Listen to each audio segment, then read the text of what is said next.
welcome to another segment of Consults Over Coffee. I'm Dr. Michael Jones. I'm joined today by Ben Anderson, former owner of Redefined RVA and now owner of FitnessFeedHQ. FitnessFeedHQ.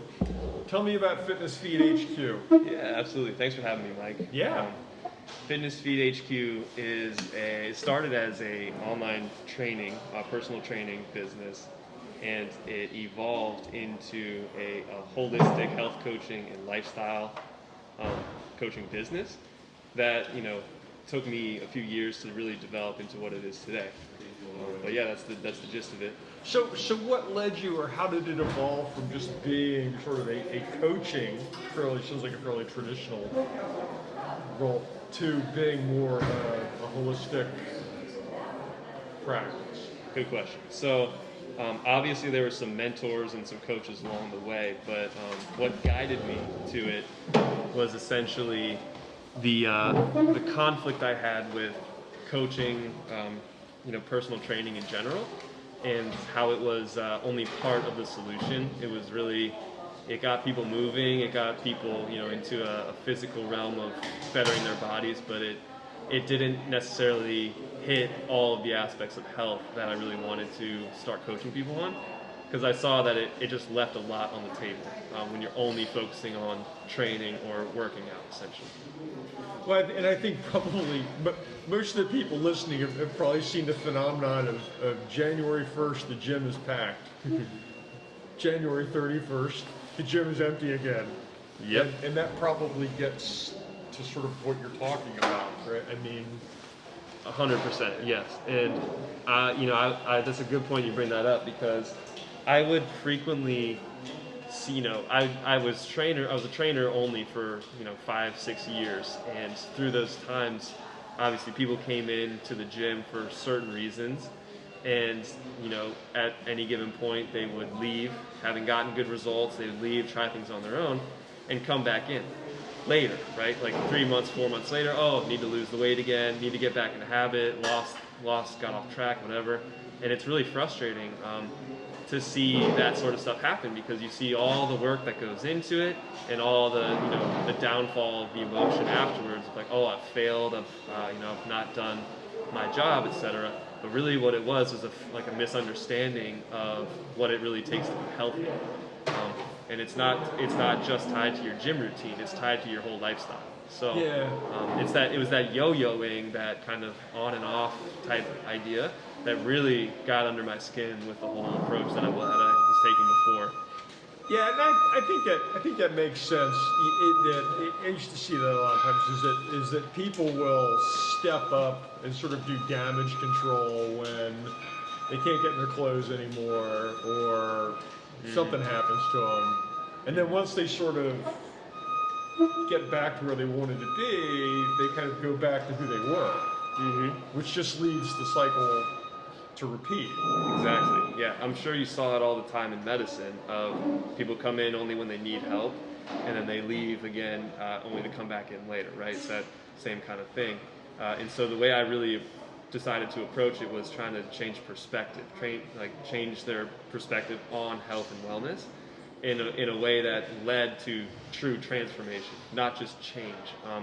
So if you think of going to the gym, changing your habits is change, but going to the gym and understanding that movement is a fundamental priority in our human existence, as well as taking care of yourself by sleeping enough and eating the right foods in the right amounts, that sort of stuff is a change of perspective that leads to a change, like a true transformation of who they are and how they're living. So yeah, I think it becomes about changing your lifestyle. I mean, I used to say to people all the time, it's if folks would talk to me about, well, I want to quit smoking, but it's so hard. Well, you know what? If you still hang out with a bunch of people who smoke, or you still go to bars, you're setting yourself up to fail, because you're just going to be rubbing up against that demon all the time. But if you kind of change your environment where, hey, you know what? My friends don't smoke.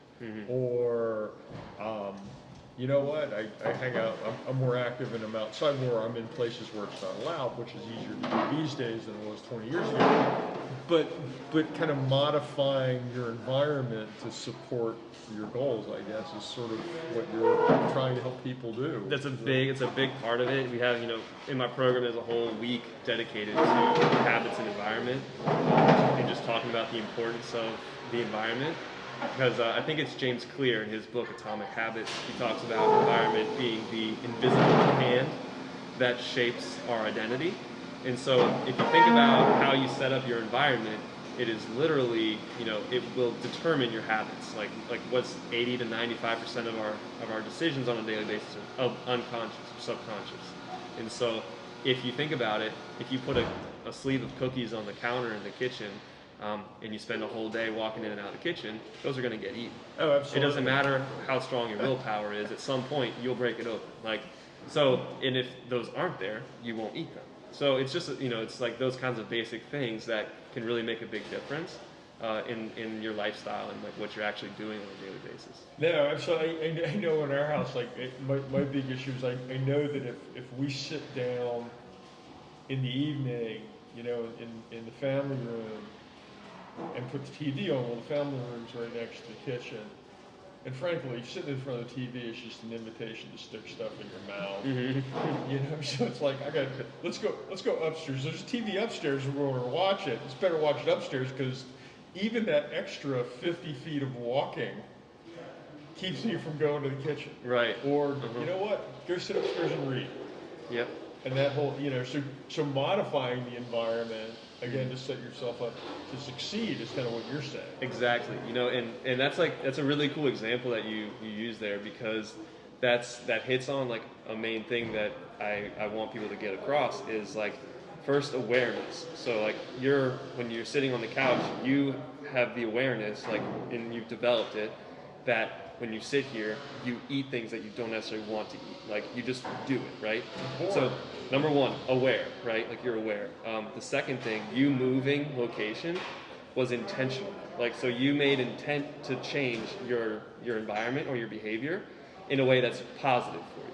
So, like, I think if people could just start to practice, like, as a base level awareness, that would breed intention. Like, it breeds intention into a way that moves you forward.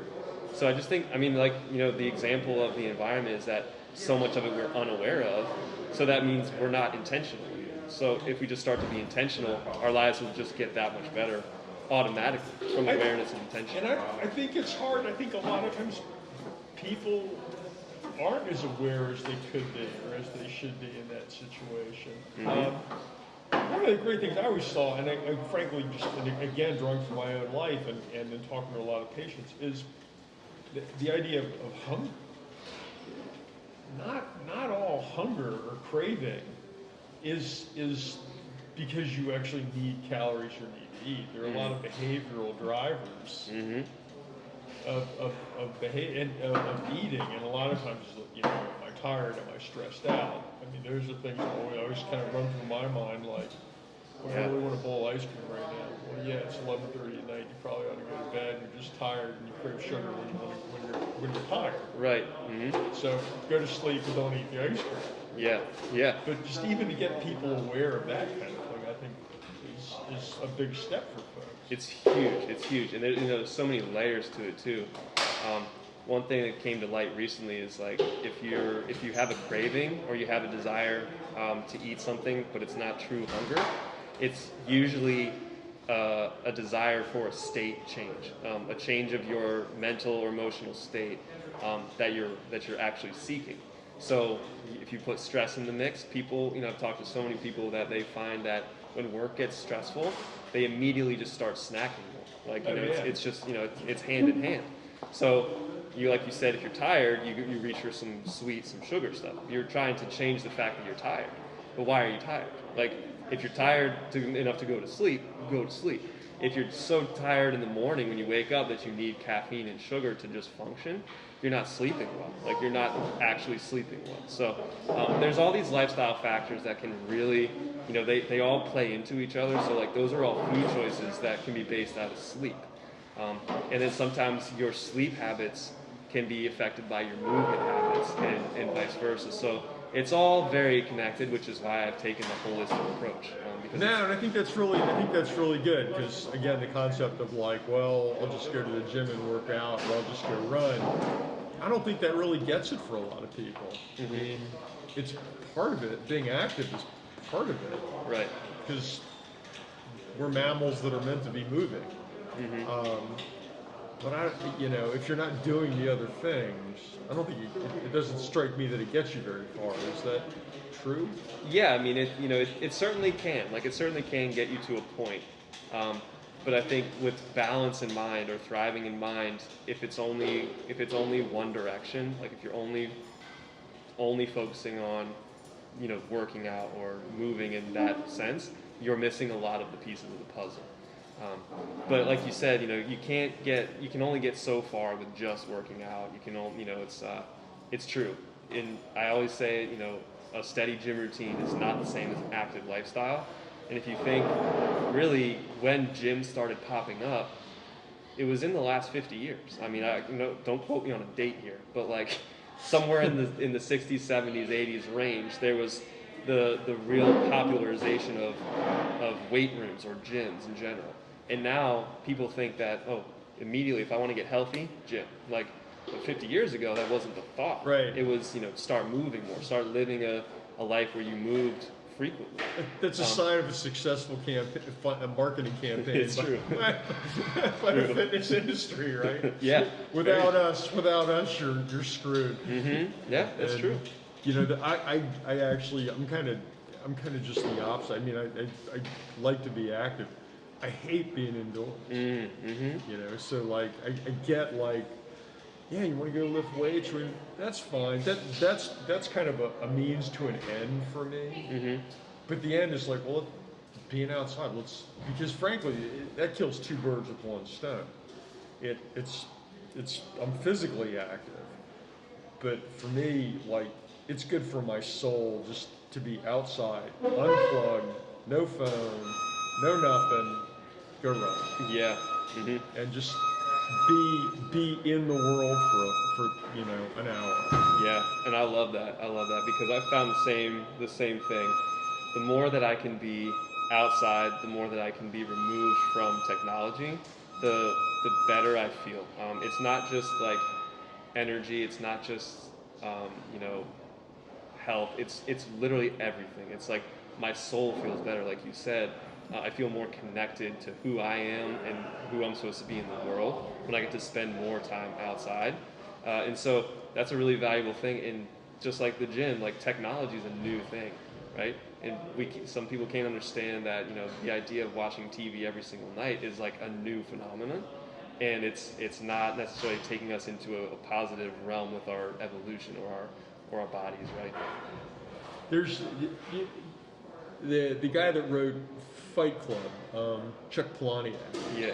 There's a quote. I'm trying to remember the book it's from, but he said television and the internet are excellent preparations for being dead. Oh my gosh, that's good. Wow. which is I think is kind of true, and I kind of wanted to get your take, because right now, certainly nationally, we're in the middle of, I think, a reckoning with the double-edged sword that is social media. And what's your take been on that? I mean, the impact that has on people. Well, because I think this may apply. One of the things that I always used to see frequently were people would always want dietary advice. The paleo diet, the diet for your blood. There are 4 million different diets, and most of the time, when you really kind of drill down into them, they may be based on an interesting hypothesis, but most of them have very scant supportive data, other than anecdote or studies done by the guys who are championing the diet. Right. And so, I'm interested because obviously you're going to be talking with people about what they should be eating and not eating, and how much. Yep. How do you approach that with people? It's a really tough question, because like you said, you can basically find research for in the positive for any type of diet, right? Like you can, it basically, if you want to believe it, you can find a diet or you can find research to support any diet you choose. And it's really, from my understanding, and you can please correct me if I'm wrong here, but like I understand that nutrition research is like fundamentally flawed because it's just so difficult of a concept to isolate. Like you can't just isolate, how food goes into the body and then how it's like used and makes you feel, etc. So in that sense, I tend to approach it in a more individualized sense of like what's making you feel your best and what's making you feel worse. And again, it kind of ties back to awareness. I mean, I use some principles like, we in one of the weeks of my program, you eliminate gluten to see if it makes you feel any different when you add it back in. Same thing with dairy. So some things that have been typically shown to improve people's gut health and just general feelings from eating, then we try those things. And then, but always I come back to how did it make you feel, and do you feel that it's better? So, in that sense, we have to really tie it to like what does health feel like and thriving, and that's a certain feeling that you get when you start feeling really good and really healthy, and when there's a conflict. So, for example, recently I've noticed with sugar for me, as I eat less and less sugar throughout my life, like, and I have it again, I'll notice, a little bit of like burning or hot sensation in my throat, and typically the fallout, a few hours later is like dramatic. Like I just really don't feel like doing anything a few hours later. Whereas as a kid, I could eat sugar all day and didn't notice anything. So for me, that's, again, it's anecdotal, but in the sense that I know now what sugar makes me feel like, and I don't like it. Well, and I think it's a good point too that there are a number of sort of guiding principles for things that you can eat or not, people can eat or not eat, and what their effects may be on groups of people. Mm-hmm. But at the end of the day, it really is kind of what's it do to the individual. Because I used to get that all the time with people who would have heartburn. And the first thing that happens is their family doctor gives them the heartburn diet, which is, here's 18 things you can't eat. And I would say, and then they're like, this is nuts. And I'm like, well, did any of those things give you heartburn? And that guy would go, somebody go, well, yeah, you know what? Like if I eat chocolate late at night, I'd get heartburn. But the rest of the stuff is fine. I'm like, well, don't eat chocolate late at night. Right, yeah. And have the rest of the stuff and see what happens. There you go. Yeah. And the other part was more also kind of the effect. It's like, I think, especially when you're talking about subjective things like how do you feel, I think human behavior and sensations fluctuate a fair amount. So I always kind of gave people like, let's run this for a couple weeks and see how you do. And let's not change 15 things at once, because then if everything's going great, we don't know what did what. Right. Same as if things got worse. Mm-hmm. So change one thing at a time. And I guess too, like if you're talking about, which is always I've found to be challenging, if you're trying to institute behavioral change in people in the long term, how do you do that? Yeah, how do you do that? So for me, perspective shift is like the biggest thing. I think if we could relate it very simply to like what we've been talking about, taking the example of going to a gym, starting to work out as your fundamental change, idea. And then learning, if you change perspective and learning that, oh, my whole life is what makes me feel healthier, not just my gym routine, that's a massive perspective shift. And so just from that perspective shift, you then start to place a little bit more importance on things like sleep, diet or food, and other movement you do, and your mindset, etc. So in terms of, that big, grand behavioral change stuff, it's hard. And it takes a lot of work. I think perspective change lays the foundation. And then what I use is kind of an idea of like a vision board type idea, where you start with, the potential or how you want to feel. And then We boil it down to the daily processes or the habits on a daily basis that you need to do to attain that or to kind of go in that direction. I think it's really hard to get people to change in the long run. I think little small changes generally are more sustainable maybe than long changes. Like, let's do this and then we'll add to that, rather than, okay, I'm not going to eat any sugar and I'm not going to eat any gluten and I'm going to run 5 miles a day and I'm going to go to bed every night at 8 o'clock and I'm not going to have any alcohol. Right. And a week into that, your body, which likes routine and does not like change, is screaming, what the hell is going on here? Right. Whereas if you just kind of made that one little, let's worry about cookies this week. You know, and once that's firmly entrenched, then you can add something else in. Yeah, that's a beautiful example of just individualizing each person, like what little thing you can do to just better it. And for me, like back to the whole perspective thing and the behavior change, it really has to come back to, like, it's almost spiritual in a sense, where you really have to connect to, do you want the best for yourself, your inner self and your being, or do you just want to kind of feel kind of okay, feel blah most of the time, like that kind of stuff. And so if you really connect to how you want to feel as yourself, and bring that out, then it's really going to make a lasting change. Whereas it's really just course correcting. It's not so much of these major shifts all the time. These yo-yos. So let me ask you this, because we're kind of getting towards the bottom of the half hour here. These are tough times for people. Certainly emotionally, physically for some people, financially for a lot of people. And because of COVID and because of the need for social distancing and outdoors is better than indoors, how are you working with people right now? Like, what advice would you give to somebody who's like, I'm losing my mind here at home? What can I do?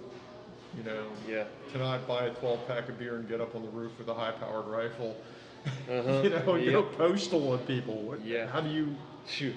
I think just like you said, one step towards taking care of yourself again. Like I mentioned this in my podcast that I run called FitnessFeedHQ. Anytime that you feel like you're off track, or you're just like you don't have your direction, it's a spiritual thing, but it really just takes you the one effort to get back on track, just to start caring again, just to start caring for yourself. And it can be as little as taking a walk. It can be as little as getting more sunlight on your body and your eyes. It can be as little as just making sure you drink enough water that day. Like, it's these little things. Don't necessarily lay out the biggest chunk to bite off. Like, don't say I'm gonna work out 5 times this week and I'm not gonna drink. And it's like you mentioned with your example, like, make it really bite-sized and make it really, really attainable, because that's how habits are built, just like little bits at a time. Are you getting folks, because we were talking about the rise of the gymnasium and of fitness centers in the last half century or so, but now that's a little more of a high risk environment, I think, for a lot of people. And so are you modifying plans so folks are not chained to doing stuff indoors? Yeah, I mean, so as far as the training side of things goes, and the exercise piece, I've got people in my program, and what I do is mostly virtual coaching. So we just do Zoom calls, and it's kind of fundamental in the sense we're not working out on the call always. But I'll have people that do the elliptical in their home, people that just walk outside every day. And then I have some people that do actual at-home training programs with dumbbells and stuff that they own at home. And some people just do runs, that kind of stuff. So it's all over the map as far as the movement goes. But just like we said, the gym is not the end-all be-all, and the entire world should be your gym. Like, you should be able to go outside, move, have fun, play, make it enjoyable for yourself in whatever way possible. and at the end of the day, just move more. I think is really the key. And I think I just getting. I'm a huge fan of people being outside simply because I think it's healthy, it's cheap, it's free for the most part. Yep. But also, like, we live in the city, and if I go out and run, I'm probably going to bump into people I know. And I think this is a time where we probably need more connectedness rather than less. And I think the isolation of COVID, the polarization and divisiveness of the political and social climate in this country, man, getting out and talking to your neighbors is just, it's a healthy thing in and of itself. It's huge, and you can notice a dramatic difference on the days you get to see someone and the days you don't, just as far as mentally. So yeah, I encourage it to, within safe bounds, right, to get out and connect with somebody as much as you can. So if folks want to get a hold of you, how do they do that? I'd say the number one way is to find me on Instagram. The handle is @FitnessFeedHQ, all one word. Otherwise, you can email me at fitnessfeedhq@gmail.com. Excellent. What else for folks today? What else? So Are you taking clients right now? I am taking clients. Excellent. If anybody wants to hop on a call, all you got to do is find me on Instagram and message me. We can set that up. But as far as a sort of a takeaway from today, I would say that 3 things really popped into my head. Is 1, just move more. It can be make it something fun, make it something active, make it something that you actually enjoy and you can do on a daily basis. The second thing would be just get some sunlight, get outside, get some sunlight on your skin and your eyes. It's going to help your sleep. It's going to help your general mood overall. And then with food, just start to think of food decisions as, instead of what do I want to eat, instead ask yourself, how do I want to feel? And that can be a dramatically different choice with every time you make a food decision. It's good advice. And frankly, you and I, we were talking before this. I'm a strong believer that people really need to do everything they can to stay out of the healthcare system. And self-care is the cornerstone in that. Why give your money to somebody else? Why take pills you don't need when you can have it all under your own control? Right. Yep. Great. Well, thank you very much for doing this. Absolutely. Thank you for having me. Yeah, we'll have you back. That'd be great. That's another Consults Over Coffee. We'll be back next week. Thanks for joining us.